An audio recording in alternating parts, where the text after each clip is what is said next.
Sire, j'ai ordre de vous accueillir, vous et votre famille, ici à la tour du Temple.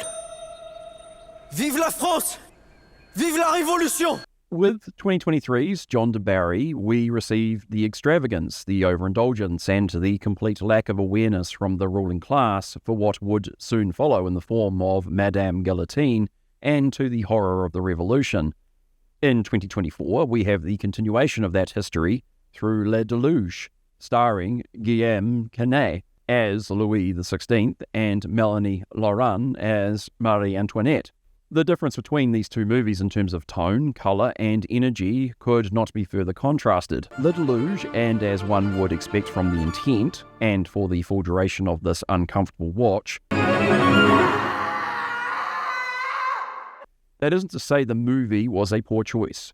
There's a lot to appreciate and to further ponder upon viewing. To begin with, the performances are excellent. Both Guillaume and Melanie make you feel for the ill-fated pairing who'd inevitably face the grim monstrosity that would claim so many lives.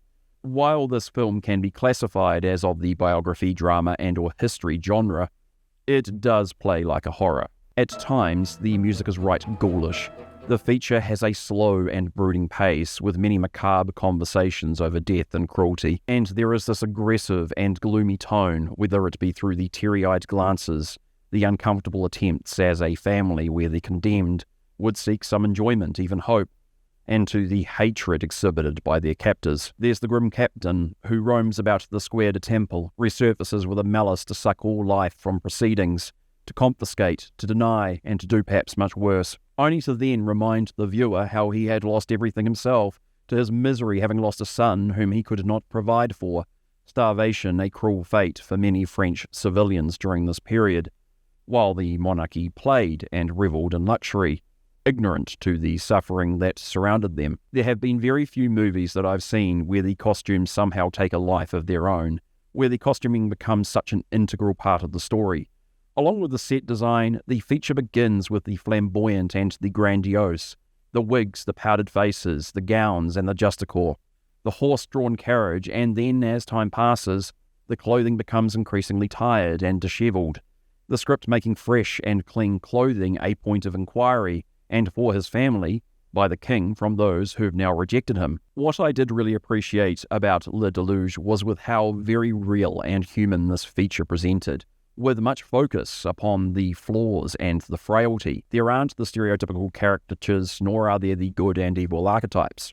The scenes between Tom Hudson's Emmanuel and the king that discussed the politic were equally interesting, with highlighting different points of view to the concepts of mercy and forgiveness, while also juggling the turbulent nature of what could be called at this time merely an illusion of democracy, or was it merely a new form of tyranny?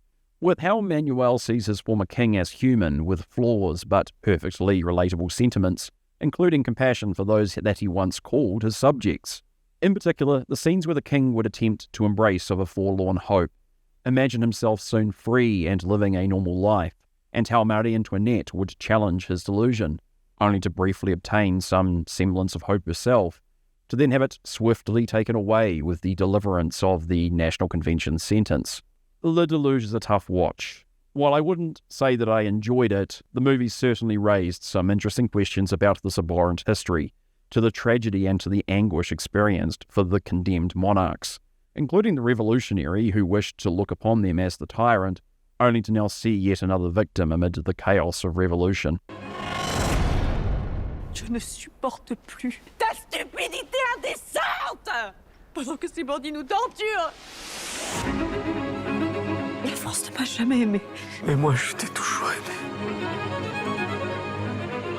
Lorsque tout sera fini, nous pourrons nous aussi trouver une place dans ce nouveau monde. Would I recommend Le Deluge? For those interested in the history and with the stomach for it, yeah, it is certainly provocative. I caution anyone thinking this might serve as another Sofia Coppola's Marie Antoinette or May Wan's John de Barry. This representation of this history figures more sombre than any of recent memory.